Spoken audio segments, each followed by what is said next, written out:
Wonderful SR ક્રિએશનમાં આપ સર્વેનું સ્વાગત છે.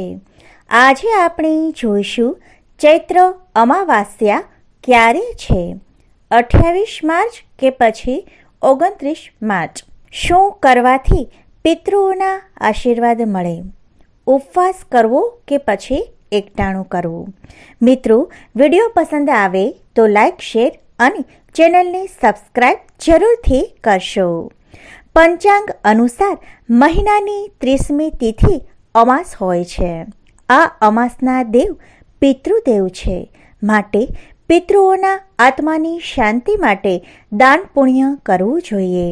અમાસના દિવસે પિંડદાન કરવાથી પિતૃઓને વૈકુંઠમાં વાસ મળે છે.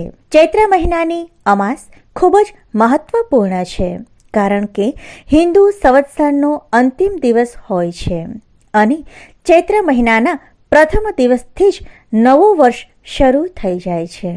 આ વર્ષે ચૈત્ર અમાવાસ્યા 29 માર્ચને શનિવારના દિવસે છે. આ દિવસે નદીઓમાં સ્નાન કરવાનું વિશેષ મહત્વ છે.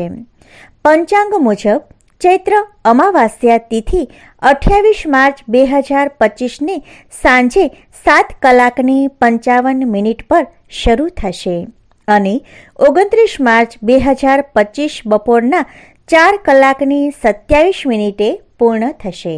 અમાસ શનિવારે છે, માટે ખૂબ જ મહત્વપૂર્ણ છે. શનિવારની અમાસના દિવસે પીપળના ઝાડની પૂજા કરવી જોઈએ. ભગવાન વિષ્ણુની પૂજા કરવી જોઈએ. આ દિવસે સવારે વહેલા ઉઠી સ્નાનાદિ કર્મથી પરવારીને ભગવાન સૂર્યનારાયણને અર્ઘ્ય આપવું જોઈએ.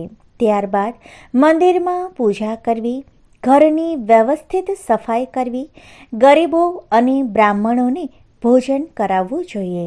ગાયને ઘાસચારો આપો, કૂતરાને ખવડાવવો, કીડીઓને કીડિયારું પૂરવું, પક્ષીઓને ચણ નાખવી, માછલીઓને ખોરાક આપો, ગરીબને વસ્ત્રદાન, અન્નદાન કરો. શક્ય હોય તેટલું દાન પુણ્ય કરો. ભગવાન શિવના મંદિરે જઈને ભગવાન શિવને જળ અર્પિત કરો, તેમની પૂજા કરો. શક્ય હોય તેટલી દાન દક્ષિણા કરો. આ દિવસે ઉપવાસ કે એકટાણું કરી શકાય છે.